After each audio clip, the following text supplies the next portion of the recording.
Have you ever caught your mom in the middle of something unusual? Not my mom, but my classmate's mom. I was at a bookstore to grab the first print of the latest Star Trek paperback, the last edition of the series. I knew my classmate's mom loved books, and she preferred to buy new ones. The store was crowded, as they had multiple sales going on. I saw my classmate's mom take 5 books, worth about $75, and stuff them inside her vest and deep jacket pockets. She went in line to buy a discounted book for $5.99 plus tax. Then she went on her merry way, acting as though she hadn't done anything wrong. I saw my grandparents and told them what I had seen. I pointed to where she went, which was a seat in the mall, where she began taking the books out and putting them into the bookstore bag. My grandfather, who does not like thieves at all, walked up to her and said, "My granddaughter is your child's classmate, and she saw you steal those books. We saw you putting them inside the bag." My grandmother alerted security, who overheard my grandfather. She denied it, but the security guard detained her and asked for a receipt as proof of purchase. She ignored him and tried to walk away. Then 3 security guards came and prevented her from leaving. Once my family was done shopping, my classmate tried to punch me in the face. I blocked it, grabbed his hand, and flipped him onto the floor. McCrory's store employees saw this and detained him. He bit one of the employees on the hand, forcing her to let go, and then he took off running, only to stumble over the items he was trying to steal. Another security guard saw him and caught him as he tried to run away.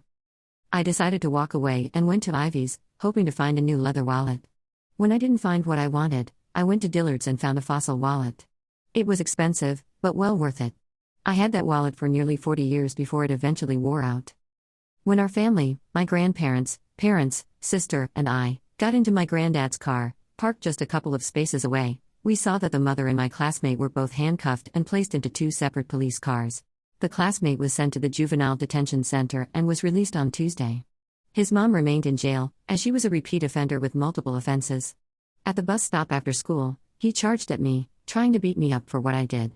He punched me in the face, giving me a black eye. Using my quick reflexes, boxing, and karate training, I'm a brown belt, I went into self-defense mode. I'm glad there were many adults who witnessed this, not just kids from the bus stop. I hurled him over my shoulder, breaking his collarbone, and delivered a tie kick to his left leg, which broke his thigh bone. The police arrested him, and he was transported by ambulance to the hospital, where he required surgery for his collarbone and leg, including pins.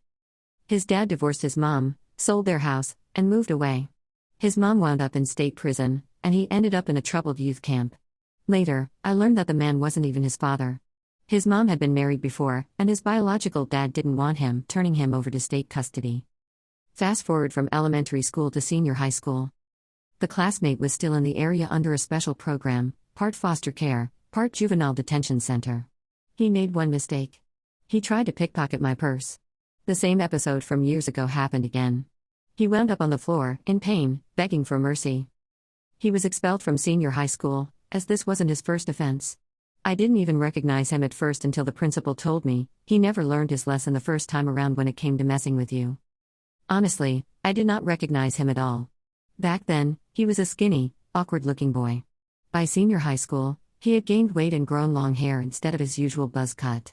He also had scars on his face from previous fights, which left him slightly deformed.